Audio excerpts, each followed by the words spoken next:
بەشێک لە دانیشتوانی ناوچەی باڵەکایەتی کەمپینێکیان پێکهێناوە بۆ داواکردنی نەوتی سپی لە حکوومەتی ناوەندی و داواکاریەکەیان لە ڕێگەی پەرلەمانتارە کوردەکانەوە بەرز کردوتەوە بۆ حکوومەتی عێراق. بەشداربوانی کەمپینەکە دەڵێن حکوومەتی هەرێم بەدەم داخوازیەکانی هاوڵاتیانەوە ناچێت، ئەوانیش ناچارن پەنا بۆ بەغدا بەرن.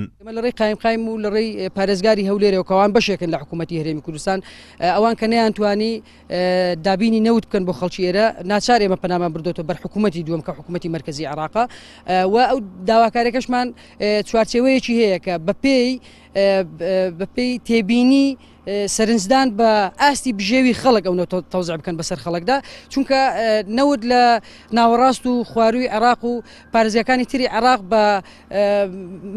بە سعرێکی کەمتر لە هەرێمی کوردستان تەوزیع دەکرێت. ئەمە سەرنجی ئێمەیە، بەڵام بۆچی لە هەرێمی کوردستان 52,000 بەسەر خەڵک؟ بەڵام ئەگەر بڵێ بە سوتەمەنی حکوومەتی هەرێم کە بەرمیلێک دابینەکە دابینکردنی سوتەمەنی دەڤەری باڵەکایەتی خەڵکەوی، ئەمە نەخێر نەک دابین ناکە، هەر کەمترین بۆشایش پڕناکاتەوە. بەڵام وەکو پێم وتی کاریگەری لەسەر دابەزینی نرخەکە بێگەر ناگەر بە پێویستی بی هەر ماڵە و پێویستی بە 3-4 بەرمیل نەوتە بۆ دابینکردنی بژێوی سەرمایان خۆداپۆش لە سەرما.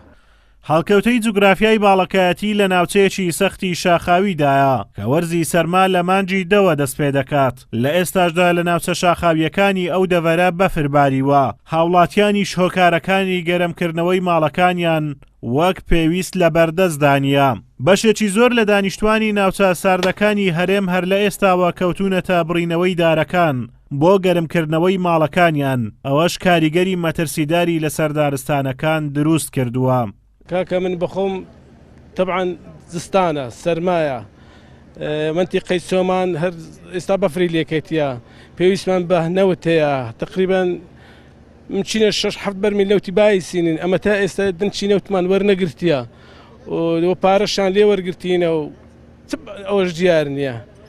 بەداخەوە حکوومەتی هەرێم لە بڕیەوەی پەرە بداتە بە دروستکردنی پارک و بژانەوەی کەرتە زیاتر لەو ئەندازەیە، هاوڵاتیان ناچار کردووە کە هەڵمەتی بڕینی و لە ناوبردننی ئەو دار و سوشتیان گرتوتە بەرهاو شێوەی ڕژێمە ڕێکدوەکانی عێراق کە ئامانجیان لە ناوبردن و وێرانکردنی گوند و ناوچەکان بوو، کەمەش جێگەی داخە دەبوایە حکوومەتی هەرێم لە بڕی دار و درەخت هەستا بە بەدابینکردنی سوتەمەنی بۆ هاوڵاتیانی کوردستان بۆی کە خۆیان پارێزن لە سار و سەرما.